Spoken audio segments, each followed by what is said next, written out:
Hi, I'm April Beach, and I'm a results leader, and I'm so excited to talk to you today on this podcast. You're listening to ResultsLeader.fm. Being a thought leader is easy. Getting results is hard. This show is for the results leader who lives and dies by their results. Here is your host and Chief Results Leader, Jonathan Rivera. You are listening to ResultsLeader.fm, and I've got a treat for you today. But don't I always? I've always got a treat for you because I'm so generous. That's what keeps you guys coming back for more. I've got another amazing interview with April Beach. She's an online business scaling strategist. And what is most important about this conversation you're about to hear is her focus on transformation over transaction. And you can see this is a hot button for her. She really cares about delivering transformations for her clients. And you'll hear that in today's interview. April, welcome to the show. How are you today? I'm awesome. Thanks so much for having me. Yes. So let's dive into this. The first one is an easy one. What book or books have you given most as a gift? The one thing whereby everything we do, if we focus on that one thing, makes everything else easier or obsolete. It is for sure the number one business book I recommend to my clients and to people. And then on a personal side, the number one book I give away is called The Wave by Susan Casey, because I'm a science surfer geek. The Wave. And there's a wave behind you, isn't there? Cool. So the one thing, who wrote that book? Was that Keller? Oh my gosh. Yeah. So that's what I'm trying to think of. I can't believe, it's Gary Keller, and it's absolutely amazing. It's a big book, but I promise, like when you get through it, it's probably one of the best things that you have ever read. The other one I will add, I haven't given away as a gift, but I probably recommend is The E-Myth by Michael Gerber. It is super quick read, and it helps people to scale businesses and understand how to scale businesses and get results faster. So I don't really give it away. I just tell people to go grab that one, and it's a winner. Yeah, I try to read that every couple of years. I'm kind of obsessed with systems. So that's a great one. So with the one thing, how did that book find you, or how did you find that book? Yeah, I think I was listening to a podcast a few years ago and heard that book. And I'm really particular about what I read. I actually listen to audibles just because that works with my life. And so I'm really kind of picky about, okay, what am I going to do? What am I going to fill my brain up with? And it was through a podcast I was listening to. Frankly, I don't even remember what podcast. And they said something, and this really hits me at home because I own 4 companies. I have 3 teenagers. Everything is kind of always all over the place. And I've always struggled as a delegator and as a leader. And I realized that I needed to really figure out what the one thing was at a really high level in order to delegate better to my teams. And so somebody told me, like, this is the one.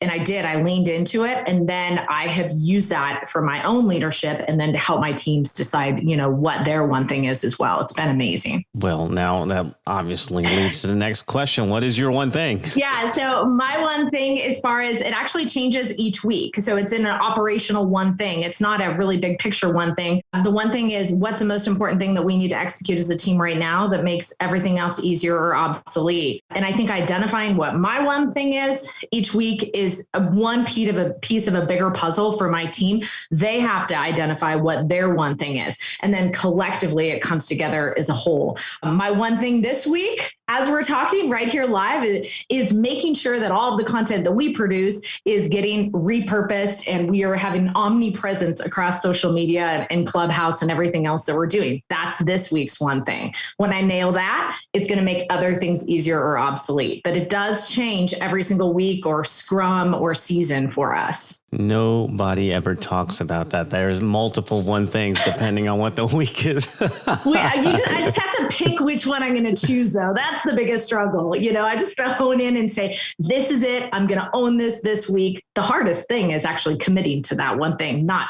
doing the work. It's committing to do the one thing. Oh yeah, that's part of being an entrepreneur. So let's talk about one of our favorite topics. As entrepreneurs, we know this topic very well. It's the topic of failure.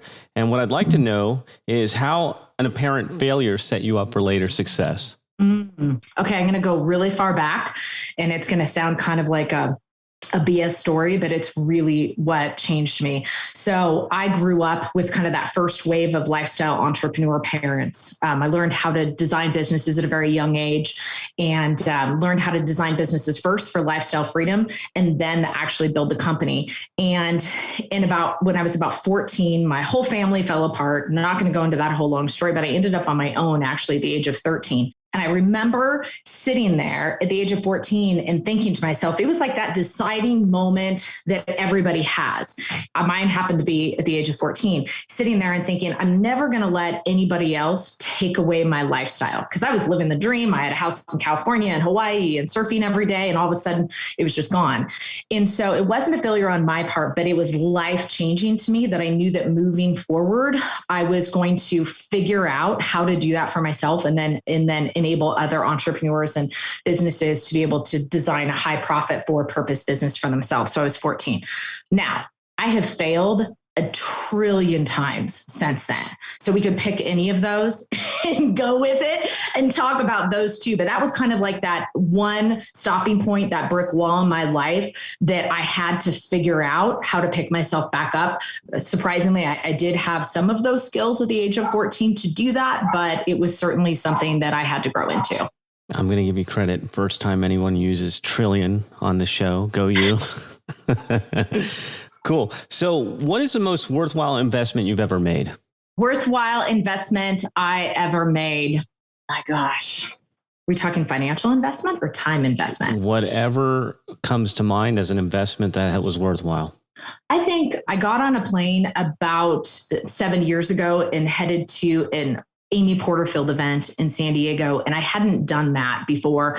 And I've always worked in my own kind of ecosystem, haven't really connected with entrepreneurs. And I think it was getting on the plane that one time and leaving, my young kids and 2 companies at the time. And it was only 5 days. I'm very to myself, like I'm just really busy. And so I don't hang out with a lot of entrepreneurs a lot. That was incredibly, I think, eye-opening for me to realize that in-person authentic connections are for sure going to grow my business and in our relationships faster than anything we do virtually or online. And I would say that would be the biggest time investment because my kids were really young then, not a big financial investment. It was more deciding that was worth my time. Powerful.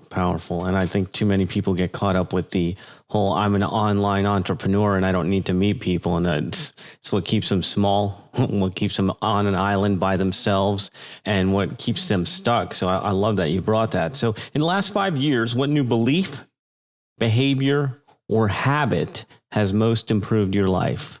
Definitely my morning routine, definitely leaning into myself and block calendar scheduling my week. Whereas even in the beginning of the week, I don't even meet with teams. I dive into what I need, my mindset, my routine, my one thing. That habit and doing that habit has completely changed everything. And the most important benefit has been for my team. As I mentioned previously, I'm not a great delegator. I'm actually probably terrible to work for. I'm that entrepreneur that always has these things going on. And that one habit has enabled me to identify, communicate, really sustain my own value.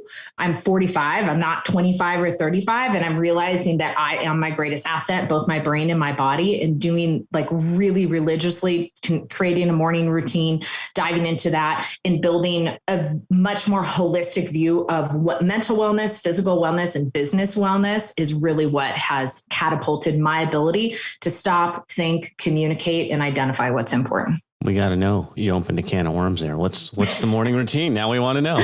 Yeah. So it does change based on what I'm doing, but get up, have my coffee, take my supplements. My husband owns a precision nutrition company. So I'm really blessed to be able to tap into some amazing nutrition, go to the gym. So one of the things, knowing a little bit about my history, growing up as a surfer, this kind of agro, extreme adventure sports, I learned at a very young age how to get into flow state.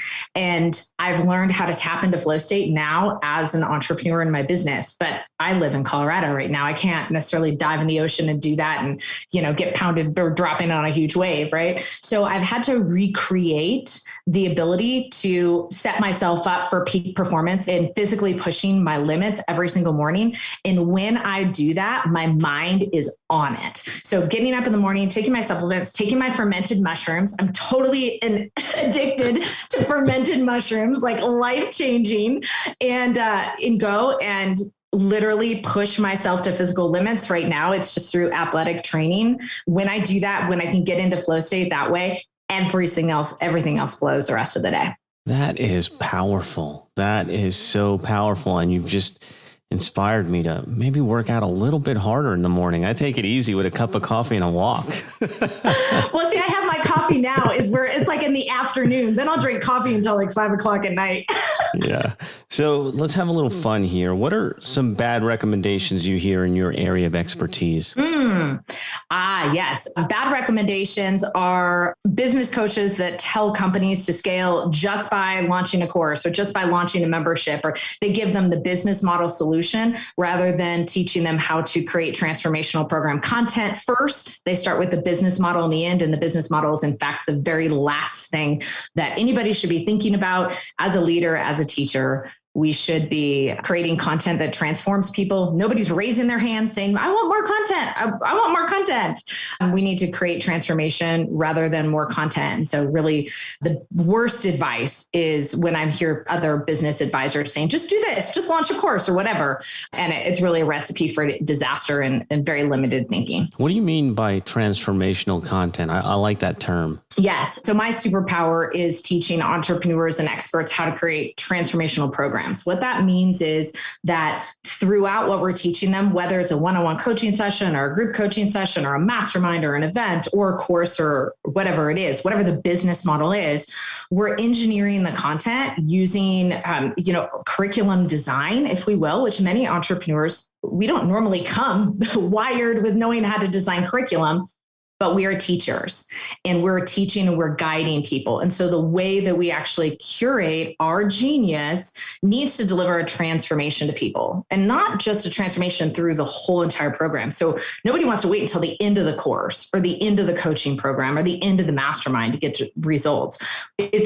I feel like really hot on this. I could talk about this all day. I feel like it's our responsibility to be outlining benchmarks of transformation throughout what we are delivering to our students, our clients, our customers. And so we're guiding them through a transformational process.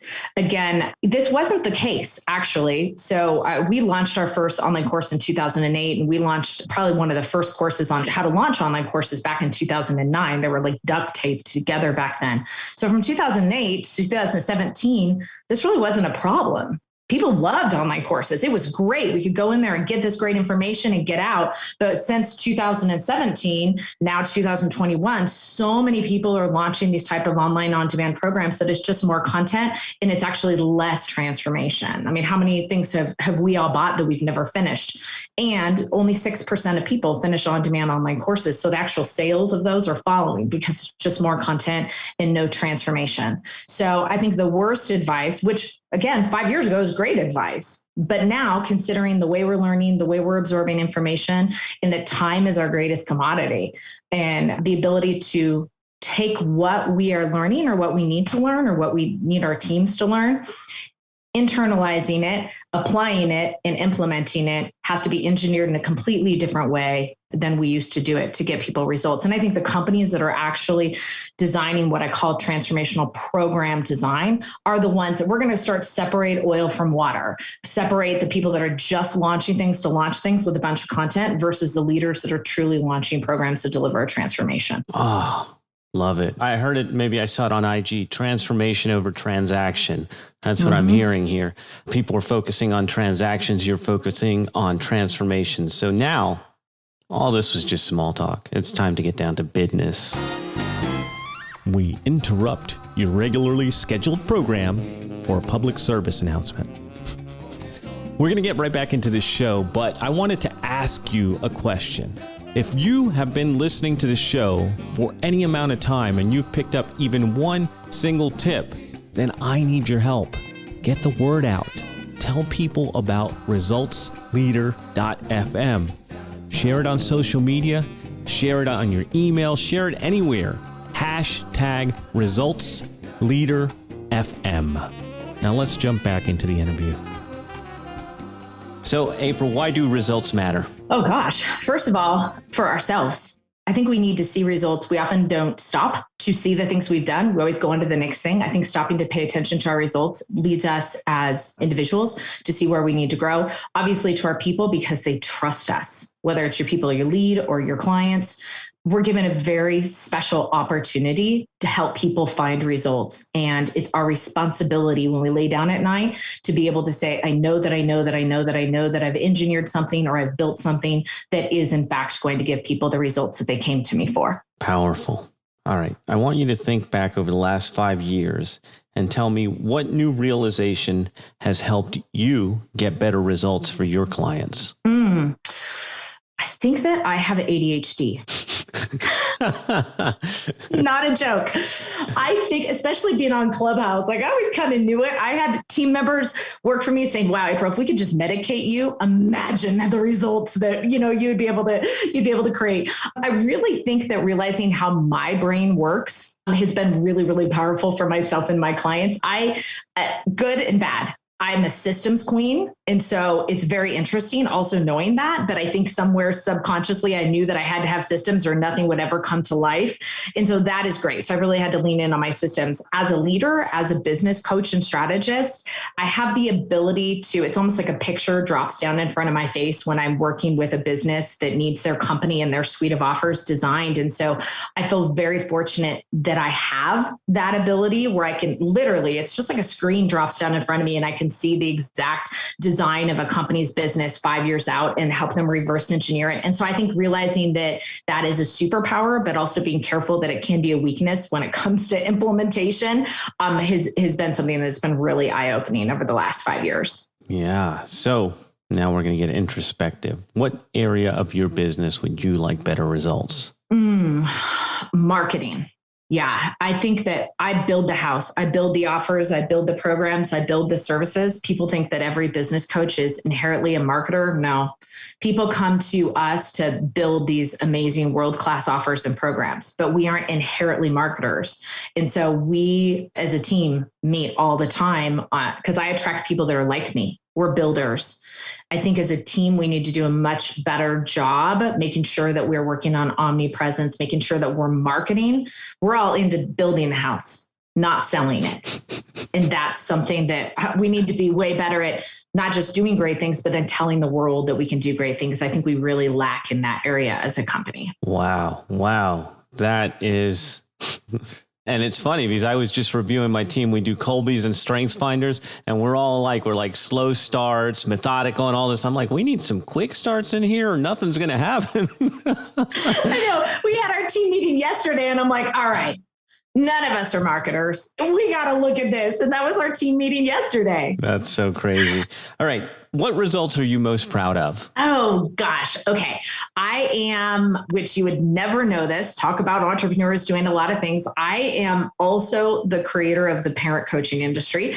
I wrote the scope of practice and created an entirely new coaching industry back in 2006. And we have companies in, now I think over 23 countries. So I wrote the scope of practice for that industry. Launching an entirely new coaching industry, I'm very, very proud of. In addition to that, I'm also an environmental nonprofit founder and a lot of environmental activism, and was named the greatest thinker of 2011 for the environment by the Denver Post. So I'm really proud of all that work. But mostly I would say that I'm proud of the fact that I have 3 teenage boys that are crazy creative entrepreneurs. And the way their brains think, I think is truly a product of growing up in an entrepreneur family, as was mine. And sitting back and just watching them process and watching them do big, crazy things, it's really something to marvel at what they're doing. Gosh, I love that. I've only got one little boy. He's 7, and I'm hoping that we do the right things to give him the entrepreneur bug, because I do not want him in the job world. So we can get some tips from you. Cool. So we're coming up to the end, and any parting thoughts for the results leaders out there? Yeah, I just want to say, just lean into the transformation and trust yourself. Just because somebody else says there's a certain way to do something, I think that you know your audience, you know your zone of genius, and literally listening to your own thoughts. Schedule time for yourself to listen to your own thoughts, your own hesitations, pay attention to those as well. And anything that you're asking yourself, like, I wonder, can it be done like this? Or I wonder, can it be done like this? I don't see anybody else doing that, so I guess not. I want you guys to rethink that. We are in an amazing time where we get to create the very best. We get to innovate and we get to create not only ourselves and our impact in the world, but the transformation that your clients and your customers are going to have as well. And that comes with not necessarily stopping, because we learned so much by literally, I feel like I've learned more being on Clubhouse in the last 5 months than I have in my entire 27 years as a business coach. But I just want to encourage you guys to lean in, listen to what you're saying, take everything else with a grain of salt, and have the belief in yourself of whatever that God-given value is in that vision, and move forward on that, even if nobody has ever done it before. Because those of you guys that do that are the ones that are going to be leading the way, because people are desperate for this type of transformation, and it does come from disruption. Steve Jobs, Elon Musk. Right. Yeah, the list goes on. So I know that after hearing this interview, people are going to want more from you, April. Where can they go? Yes, thank you so much for asking. You guys can go to sweetlifeco.com. My company is called the Sweet Life Company. And so sweetlifeco.com. And if you're on Clubhouse, connect with me on Clubhouse. You can just follow me at April Beach. I'm always in there talking to people, workshopping with people, and having conversations about all these things. So I would love to meet your listeners and have a conversation. Make sure you guys tell me you came from Jonathan's podcast so I know, and I'm looking forward to connecting with you guys. Excellent. So we will also have all the links in the show notes. Thank you, April, for being here. Thank you, results leaders, for tuning in, and we will be back in your earbuds next time. That is a wrap for another edition of resultsleader.fm. If you are out there getting results for your clients and you want to be featured on the show, go to resultsleader.fm now and apply to be on the show. And if you love what you're hearing, share the show, give us a rating and review, do anything to help us get the message out there. Thought leadership is easy, but results leadership is hard. We'll catch you on the next one.